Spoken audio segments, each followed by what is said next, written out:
We're back. We're back. Woo! After our long summer break. Kids are back at school. We are free to pod. So I've basically created an acid bath in our garden. Floating dispenser. That's what I need. Which bobs around. I'll just sniff your sleeping bag to remember you when you've Hey! Good going. And they're doing all this, and they're all going to I'm going to ram. I'm just syringing people with a cowpole. Beyond. We also, They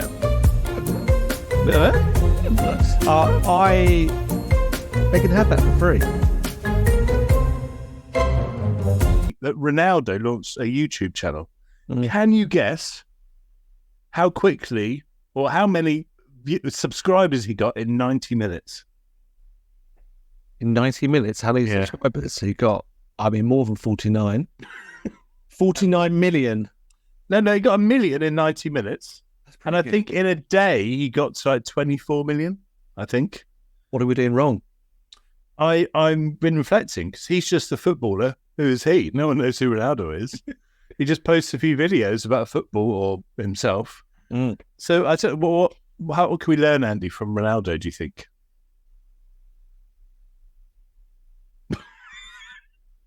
Cold water plunging. Is that what he does? Yeah, he loves it. So maybe we should do an episode on cold water plunging in our swimming pools. Well, I have been doing a bit of it. I have. I'm not going to video it because it's not a good sight. Your hair is similar to Ronaldo. My hair is very similar to Ronaldo. I had to, because we were going to pod this morning, but this was what I needed to do because I'm in London Monday. I needed to get the trim. You'd be ready for the big apple, big cheese. The big smoke. So we could maybe think this weekend, we could think about, what could we do to be more like Ronaldo? Mm. So if you are listening, podcast listeners and viewers, please comment. What can we do to be more like Ronaldo and to get closer to that 24 million? I think he's on 60 million now or something in total. How can we embrace our inner Ronnie? I've been doing my research on YouTube. That's what people like. Engaging conversation, straight to the point, straight to the action. I've still got a shiny head issue going on. I can't, whatever lighting setup I have, my head is shiny. Yeah, you got a large shiny spot. Yeah, I can't not have that, I think. You literally look a very different colour to what you did last time I saw you. How was your summer, Andy? Summer, I will define, is driven mainly by the weather, which has been okay. There's been pockets of really nice weather. That's, yeah. And we both got fairly large gardens. So when the weather's nice, kids just play in the paddling pool or the slide or the trampoline or whatever. And it's a real asset, isn't it, having a garden? Having the garden is. I don't know if you find. So my swimming pool, we've now set it up, but it's been no end of problems. So it leaks like billy-o. So it empties, a big thing. It empties about half every night. So I'm constantly filling it up. I then had an issue with the chemicals because you're meant to do like a big chlorine, what do they call it? Chlorine soak or chlorine Shock. Chlorine shock. So I did the chlorine shock. I think I got my maths wrong because for the last 4 days, the chlorine's been so high, we can't let the kids in when we do the little test. Yeah. So I've basically created an acid bath in our garden. So my son just moans at me every day. So he can't, he's got a new skateboard, so he can't skateboard because that's where the swimming pool is. Yeah. And he can't swim because it would burn his skin off. So he's not that happy with me. So are you also leaking acid water or of your garden it's leaking? Well, onto the patio. Oh, that's the other thing, because it's leaking out of the actual liner, because we've used it for years, a bit rough. But also the pump is broken and leaking everywhere. So the other issue is a water replacement pump. Have you ever tried to connect those stupid pumps to swimming pools? There's so many different sizes and connectors. So I got 38 mil connectors, but I think 32. And then I needed some pump valve thing to go on the side with it's ridiculous. Well, luckily my wife is into all this. You know, the chemicals and the pump. Yeah. She looks after the swimming pool maintenance side. Well, I have recently done that in other years, and I took it on this year because she was busy. Are we saying our wives' names, are we? I cannot buzz it out. I can't remember if we are or not. I can't remember. I was going to call her Mrs. Pod. Margaret, your wife. I tried to give her the responsibility, but it didn't work this year. So hence why she's quite good at maths, so she puts the correct amount of chlorine in, whereas I think I put about 4 times as much. Don't forget your warm glass of Tang. We had 7 days in North Cornwall. I'm wearing my Cornwall shirt today. Lovely. Which was lovely. Holidaying with my children isn't the best. It can be very stressful. You know, the transition from home to somewhere new, brand new. They're okay, they've been there before, but they're just like, for the first 4 days, they're just lunatics. And then do they sort of settle into a really nice holiday routine just before you go? Yeah, by the penultimate day when we were packing, they're okay and they don't want to leave. But that first 4 or 5 days, it's tough. And that's when you want to be putting your feet up and relaxing. Yeah. But I think we talked about this before, but holidays with kids aren't really like that. No. You have to think forward to days when maybe you might have a holiday without. Yeah. I did caravanning in Exeter, which was really lovely, which was good. So we were obviously my 2 boys, and we also took our little foster baby, and he did really well. He really enjoyed it. It was a really lovely week. We did take my boys go-karting. I don't know if yours have done go-karting yet. No, I haven't done that. No. It's quite intense. So we've done it before. Really well organised go-karting. I'll think of the name. It was in Exeter. I'll put it in the notes. They were brilliant, actually. But we went in, and then they get put on this schedule, and you're racing with these other 10 people. Yeah. And I just see this big group of like lads. Like, hey, let's get good going. And they're doing all this. And they're I'm going to butt you. I'm going to ram you. They're just like flipping the 2 quite young teenage sons are now going to be racing against this bunch of blockheads. I'm like, this isn't great. So they went off, and I was so petrified. So 20 minutes of standing there, like, absolutely on the edge of my nerves, watching, trying to sort of like tell them to keep away from those people. And it was carnage. They were bumping into them. They were just whizzing past. It was horrible. Really? So you weren't karting? Your boys were? No, I wasn't karting. There's many reasons why I wasn't. I've done it before in the past and been quite good at it. But I know that my sons are now old enough that their ability, plus the fact that they're both quite light, is going to put them over, and they'll probably beat me. So I think, why would I do it if I know I'm going to lose? I know. It's just terrible. So I went and had a word with the manager, just quietly said, can we change them to a different group? And they did. And it was a much quieter group with nicer people. And it was lovely. I mean, I get it. People want to compete and have fun with their friends, but it wasn't straightforward. Hello, this is Dr. Fraser Crane. I'm listening. Our theme today for this little pod, because we like to have a theme, so we feel that people are getting good value when they listen. They're getting good value. Again, This is something I've been learning on YouTube. You've got to give value. Okay. So the value you're going to get today, apart from hearing us catch up after our summer, which is really important, is think about back to school. Now, we are a little bit late, so you probably listen to this maybe a few days after, but we are in the first week of September when the kids go back to school. And it can be a difficult time. It can be tough. Kids are tired. They're out of routine. They've been going to bed later in the summer, more relaxed. So suddenly they're having to get up early. They're missing you, particularly for the younger ones, kind of feeling, or might be going to a new school, starting secondary or starting primary for the first time. It's kind of big time. So we thought we'd just have a quick chat about some tips from our experience for the kind of back to school season. So how is it for you, Andy, the whole back to school thing? So one child went back to secondary school Tuesday or Wednesday this week, and the boy started his school today, which was great. Having 2 children, they are completely different to their approaches to school.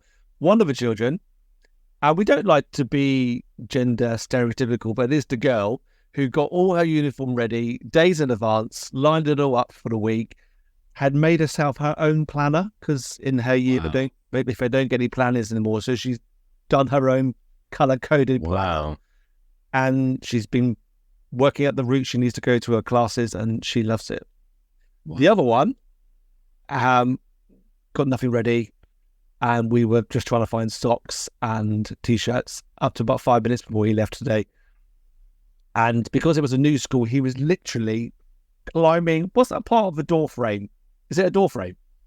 Door frame, yeah. Yeah, door frame. He's learned to climb up it because he's doing parkour now, and he's leaping from that onto chairs and sofas, and he cut his thigh like literally 10 minutes before going to his new school. So we literally had put 2 raised block things and 4 plasters, and he's like shouting the house down. So that was a bit stressful. Did he enjoy his first day though? First day has been very good. Oh, good. It's a slightly different provision, just tailored around his educational needs and aspirations. And so they were excellent. Apparently he had a really good morning and he's looking forward to going back next week. So that's all we can ask for, isn't it? So my top 3 tips for back to school. God, yeah. One is to plan nice things for the evenings and afternoons after.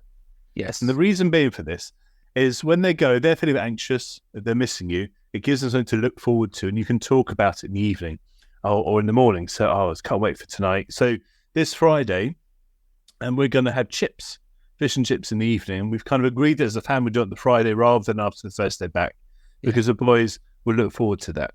It's kind of a nice thing they can sort of look forward to relaxing. But I would say, don't plan anything too energetic, because we all know, don't we, kids, so their first week back, they get so tired. They're just, I think it's all that social energy used up, isn't it? Of talking, new rules and new teachers, new staff. So we try to keep everything low key, but we always have nice things in the evening, certain games we might play. And the other night we watched Race Across the World together, and we kind of planned, we're going to watch that at 7 o'clock, etc. Yes. That's my first tip. So plan nice things. Second tip is transitional objects. This is perhaps more... That was my one. Yeah, right. It was my... I'm taking it now. Go on. And this is maybe more for people with younger kids who struggle with anxiety around going away from you, kind of particularly around issues of attachment. Because obviously you as parents are the most significant attachment figures in their lives, and off they go into school. We send them off for 8 hours and expect them to be fine. So transition object is an object that's somehow special, holds some meaning, that you share with the child, that they take with them, they can have with them in order to sort of remind them that you are thinking of them. So it could be a toy, could be a bracelet you've made together. It could even be a little card or a note. So with my boys, even now, I still put little post-it notes in their bag sometimes, just write a little note so they know that we're thinking about them when they're not there. And particularly for young children, it's important for them to know that adults keep them in mind or presence of mind, because if you're a young child and you can't see the adult who cares for you, you might think, well, do they even remember I exist anymore? Like, do they care about me? Whereas having an object can remind them. So we call that a transition object. It's worth Googling. Lots of good stuff. Third one, which you might have, I don't know, is to be positive about school. I think I'm from a teaching background, so I used to teach, so I kind of know this, always tried to be. However, I know that it can be that we as adults had difficult experiences at school. We can sometimes be a bit negative about school, or, jump onto the first thing negative. Oh, today I've been put in this class for this subject. And we can, that's not great. And I really have to hold back, especially when I see sort of what their homework's like or kind of what topics they're doing, having been a teacher myself, because I know that I want them to see a really positive regard for the school from me. Because if I'm not positive about the school, then that kind of means they're not going to feel so positive about going to school. So I try to be really positive about it, asking about their subjects. So my son's just started GCSE history, so we've already planned I'm going to buy the same books, his textbooks, so I can read them as well, and we can talk about the rise of Hitler or something. Because I'm genuinely interested, but also I want to be really positive about their school experience. So that's my third tip. So that's my 3. Any tips? You don't have to have 3, Andy. I've got at least 2. I mean, to build upon your transitional item, that's one of mine, definitely for the younger children. And actually, if you give them something of yours, which you can claim is important, it can be important as well, like your keys or something. But because the child is being separated from you from that period of time, it can be a real anxiety-driven moment for that person, because obviously if they've been removed from their birth family, they've been removed from the foster placement, at any point, they're constantly thinking, will we be removed from our forever family still? So if you give them something, could you take this with you to school? And then can you bring it back to me? They know, because it's important to me, that they're going to return back. to me with that item. So that could be quite an interesting thing. I guess similar to the planning nice things in the evening as well. It's that them just knowing that they're coming back to you. Yeah. Or this evening I'm going swimming with Dad or whatever. It's again just reinforcing that reconnection. That they're not, it's going to, they're not disappearing forever. Spot on. Both our children, we don't do it now, but we used to draw little hearts on their wrists, like "Goodbye, children, I love you," and then we'd draw a little heart. We used to kiss it. Bye, Daddy loves you, and you can look at the heart throughout the day and know that I love you. Which of course I do. See, I know exactly what my son would do to that if I did that on his wrist now. What would he do? He'd turn it into a picture of Willie. It's just got a sense of humour. That's lovely, but that's really lovely. I like what you've had, because actually I think it's translational objects that kind of, I really like that kind of, that you trust them, you're saying bring it back and we can. So now, some examples even things like puzzles and things, and like games, or like a small book, depending on what's practical. So Keyring. We'll read this together tonight or something, or keyring. Yeah. Keyring. Second tip, definitely pack the bag the night before, because it's just a mega stress in the morning. Yeah. That's a bit practical. And third, lots of cowpole, because fresh as flu, they're mixing with lots of new people. So it always happens. So the daughter gets ill first, who gives it to the son, who gives it to the wife. And then I get it always last. I kind of fight the germs, and I'm like powering through the illness, and I'm just syringing people with cowpole. And then I get ill probably about 3 weeks. So in 2 weeks' time, you'll be seeing me with the sniffle. Big question then. Do you, in your household, have cowpole, or do you buy the equivalent supermarket type, a lot cheaper? No, we are very middle class and buy it properly. You get the proper, that's so expensive. What? Do supermarkets do their own brand? Yeah, you can just buy like Boots and Lloyd's Pharmacy, just do like their own. It's like a third of the price. How much is that? A couple of quid. Because cowpole's like 5-6 quid. Same for like Nurofen. They do their own ibuprofen. That's my top tip. Save some money. Top tip. Good value there, Joe. Is there a point of this story looming somewhere on the horizon? Okay. We spent time together, which is lovely, as we always do. We see each other quite a lot. I was down in, so I took my boys. We did our own little boys caravan thing. Came to yours for the day. I very easy and expertly parked my caravan on your drive. If you remember. That was stressful. And I shouldn't have given you that tracking thing so you could see that I was driving in circles around your house. You get just driving past my house constantly. It's because you live on quite a quiet street, quiet road. Every time I stopped to reverse that thing, all of the whole county where you live suddenly appear in a queue looking very angry. And you live near some people who look a bit scary, so I was worried. Right. And at one point, I pulled onto the curb near your house, and someone looked at me, and I think they thought I was a traveller. So I was going to sort of set up home. So I was done that part there. Yeah, so we come in. We had a lovely time. You made us fried chicken, and your son put on his cadet uniform, which is very cute. Yeah, so that was good to catch up though, and your fried chicken was particularly good. Yeah, I've been perfecting that all summer. It's been good. Have you had it since? We haven't had it yet. No fried chicken. It's been requested lots, but we've not yet made it. It's the buttermilk brine, which makes it good. Buttermilk brine. So, so and just coming to the end. So I don't have no idea what time and we'll be yanking for now. Cut this bit out. Blah blah blah. How was going to finish? Oh yeah. So September. Kids are back to school. Andy. Last question. What are you looking forward to in September? I like the hands. Well, obviously, the boy's not been at school very much for the last year. So actually him being in school will be a real blessing to me and my wife. And that he's getting some great input.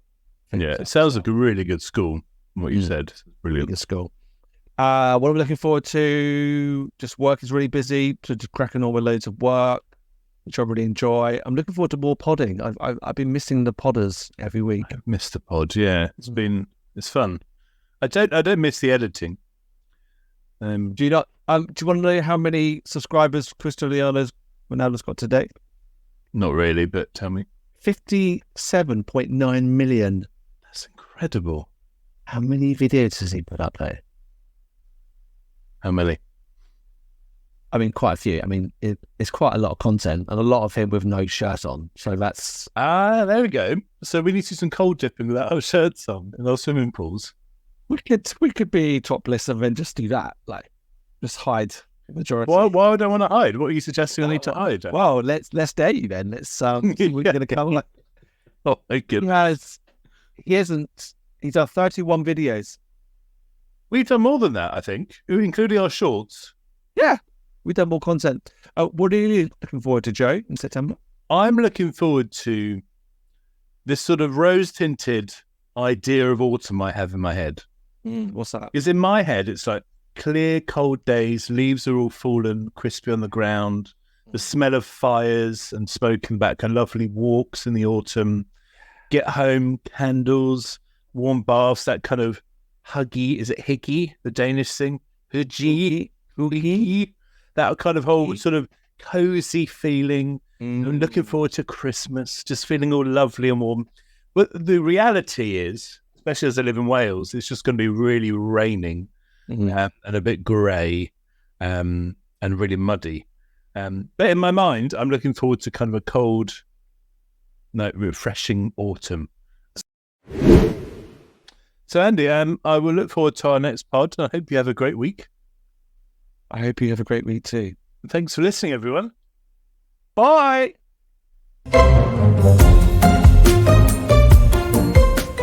Thanks for listening. Please subscribe, like, and follow the podcast.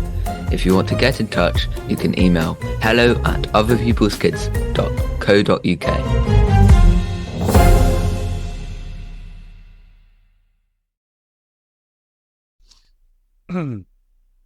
So, Joe, what have you been doing? So, Joe, what have you been doing this week? It's getting really hot in here now. I need my fan, but it's going to be noisy if I put it on. That's it.